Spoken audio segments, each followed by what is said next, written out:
everybody. Welcome to Lunchtime Live with Sharon Galluzzo. I'm so glad that you're joining us today. I hope that you've grabbed your lunch and you sit down, have a little nourishment, get some information. Today we are going to talk about the three-letter word that could be killing your business. But I'm going to do a little bit of housekeeping before, because as we know with these live broadcasts, sometimes it takes a little while for people to get logged on so that they can join us. So wanted to remind you that I am doing a 30-day Facebook Live challenge. That is what it's called. And if you'd like to get in on that, just let me know. Drop a comment in below and I will get you connected with the Facebook Live challenge. It's been a lot of fun to get on live and talk about whatever. I do this. I also do some other things that are less business focused, just to get my feet wet and to learn how to use the platform and all of that. If you're joining us on a cell phone, on a device, and you hit the like button, you'll actually see bubbles floating by on the live broadcast. It does seem to be a cell phone or a smartphone based technology. So on the keep saying today. Today is an day. Let's just stop that. So if you were on a desktop or a laptop and you hit like, it'll just show like in the feed as normal. You won't see any bubbles floating by. So if you happen to see any bubbles floating by, that's somebody who liked something or joined the conversation. I hope that you are learning yourself how to use Facebook Live so that you can interact with other people and perhaps do Facebook Lives yourself. It's a fun platform and it is deletable. So you do it live and it'll show up on your news feed. If it's not what you want, you can always delete it just like any other post. So you're safe there if you want to experiment with it. It does take a couple minutes to go live, so you might be able to avoid it going live completely. But get in there, try, play with it. It's a really fun way to connect with the people that you have in your community. So I'm going to go ahead and get started. Thank you so much for being here. I wanted to talk a little bit about my history and what I've been doing for the past 10 or so years. Before I started anything on my own, I worked for other businesses and entities. I did a lot with schools, higher education, nonprofits before we moved to North Carolina, and I had my children and wanted to stay home with them. It was something that we weren't able to do in New York, so when we moved here I was able to stay home with them and spend time with them. But the kind of person I am, I always like to have something going on. I like to challenge myself outside of just taking care of the kids. Not that that's not an awesome thing to do, but for my personality I needed another outlet. So a friend of mine told me about a home-based business. It was a party system where you go out and you sell stuff, and she sold it to me as a way to get adult time away from the children. And at that point in my life, that sounded like a really good deal. So I signed up, I tried it, and I went in with that mindset that I was doing it as a way to get away from the kids and something to do for fun and a little bit of extra money. And then my recruiters started telling me I needed to build my team and I had to do all of this other stuff. And it was not a place that I came to from that perspective. I thought I was just doing it for fun and extra money. And so I really had difficulty with that whole paradigm shift. And maybe on a Facebook Live I'll talk about that, the difficulty from taking something from a hobby or something for fun and then having to make real money at it and doing it as a business. That is a really difficult shift, and I think that might be one of my Facebook Live topics one of these weeks. So after a while I said, maybe it's just that there's too many people doing this business in this area. So I found a new business that had nobody in the area, and I recruited a friend of mine and we tried really hard, but we didn't have any local oversight. Our upline was in Michigan, and So that didn't work out so well. We did it for a while, and then that kind of fizzled out. And then there were other direct sales companies that I connected with, and I tried them, and with varying degrees of success. Some of them were great, some of them not so great. And so eventually I stopped doing that. I got a regular job, and then whenever I stopped doing that, my husband had said that he wanted to start a business at home. It was called Home Video Studio, and we bought into this franchise, and something changed when we did that. We sat down together and we talked about everything. We talked about his business experience, my business experience, my experience with all of these other companies, and what we wanted to get from this business. And so what we decided was that we were going to do this business. We were going to be successful with this business. We were going to take Home Video Studio to the point that we wanted to take it, and that we were not going to fail. So when we started our business, Home Video Studio, 8.5 years ago, we started with the premise that we were going to succeed. We were going to do it. And I realized later, looking back on all of my history of business ownerships, that the problem that I had with the earlier businesses was a 3-letter word. And that 3-letter word is try. I tried to do those businesses. I did not say I am going to be successful. I did not define the success that I wanted to have. I did not have a goal, any goalposts. I had nothing. I was just trying it. Now, trying is something that, try is a word that is all over our vocabulary. Whenever little kids are learning to walk, we say they're trying to walk. Whenever we go out to a restaurant, we might try a new food. We might try clothes on for size. And try is very much something that we see kind of as a positive in our society. Give it the old college try, get in there and try. But what happens with that word is there's an unspoken subtext with the word try. And that unspoken subtext is you might fail. Because whenever we say try in the past tense, we say, well, he tried, meaning he didn't succeed.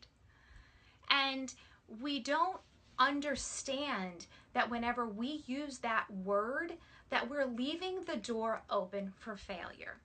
We can try. If it doesn't work, we can try something else. So when you use the word try in your business, when you have try as what you're doing and the way you're moving forward in your business, well, I'm going to try to do this. I'm going to try to be successful. I'm going to give it a good try. Then we are opening ourselves up to say it didn't work. Try is a great word whenever you're trying to taste new foods, when you want to see if new clothes fit your style. Try is a great word, because if it doesn't work, you can move on and you've lost nothing. But when you try to be successful in your business, and that's as far as it goes, trying, then you are in a very gray situation, because we don't really understand that what we're actually saying to ourselves in the back of our mind is there's an exit strategy. If this doesn't work, I'll try something else. And we really need to have the understanding and the mindset of doing rather than trying, of succeeding rather than trying, because trying is not a success strategy when it comes to your business. What you need to do is allow yourself to believe in yourself. We talked the last time about believing in yourself, and that will make you, your customers will believe what you believe. But you need to believe in yourself. You are capable, and you are qualified, and you are able to achieve what you want to achieve. But you have to know what that is. You have to know what you want to achieve. So setting goals and mile markers and goalposts in your business is a very important part of how to get rid of the try mindset, because we want to succeed in our businesses. I don't think any person ever opens the doors to their business and says, yeah, I don't really want this to work out. Well, maybe if they want a tax write-off, that's a whole nother thing. But when you put your heart and your soul and your passion into your business and you really, really want something, you have to do more than try. You have to put in systems. You have to put in structures that will enable you to move forward in your business and to make you successful. You don't try to be successful, you are successful. And let me tell you something, we've been watching the Olympics, and the local news was on, and I believe it was the field hockey team made it to the quarterfinals and they lost. And the newscasters were behaving as if someone had died. I know this is devastating whenever you have a goal and you want to win an Olympic medal and you just miss it. That has got to be devastating. But we can look at that situation from another perspective. Those women made it to the Olympics. They made it to number 4 in the entire world. That's amazing. That is successful. It may not be the ultimately successful thing that they wanted, but they were really successful. How many people can say, I went to the Olympics? Just getting there is a success. Now you might want to go back again and try to do better the next time, but that doesn't mean that you failed. It wasn't they didn't try. They were there. They did it. And we need to look at the things that don't quite work out in our businesses in a way that we honor the steps that we're making forward. Perhaps we didn't get all the way to the gold medal. Maybe we got to number 4 in the world, and that's a success. And so honor your steps forward, honor the things that are happening in your business. And when things don't work out quite the way you wanted, instead of saying, well, I tried, I didn't do it, but I tried, and accepting that defeatist mindset that the word try sets up in your demeanor, instead of accepting that, honor the pieces that did work. What did you get done? How did you move your business forward? And conversely, what did you learn? You tried something that didn't work. What did you learn from that? How can you take the failure part and deconstruct it and do it better the next time? And honor the attempts that you're making towards your goals, because everything is moving your business forward as long as you're moving. I like to say, nothing changes until you move. You must be in action. So do things, do them, and if it doesn't work, it's okay. You were moving your business forward. Don't say you tried, because that has an inherent subtext of failure. Say, I did it. This is how far I got. Next time, I'll get farther.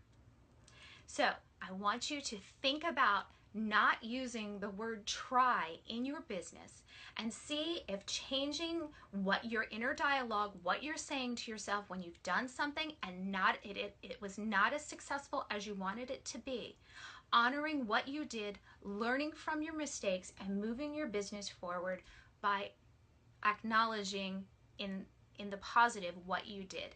You do need to acknowledge maybe what didn't work and how far you did not get. But don't take that as a defeat. Take that as a step forward, because if you don't do anything, you'll never move your business forward. I can't remember what the statistics are, but there is a poster and a meme about Michael Jordan and how many shots he did not make. So he's honoring what may not have worked, but he's also acknowledging what did work. So acknowledge what you're doing.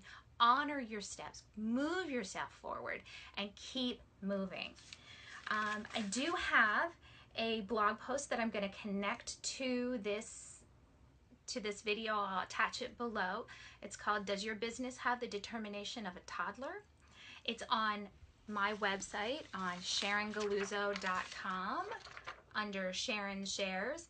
And yes, I did notice that the N is backwards, so I will fix that for next time. But go to SharonGalluzzo.com. Under Sharon Shares, there's a blog post called Do You Have the Determination of a Toddler? Or does your business have the determination of a toddler? And I'll connect that link below so that you can just click on it and go read it. It has a lot more about doing it as opposed to trying in that blog post. I didn't cover any of that material here today. And I wanted to talk to you just for a second about the Plan Piper.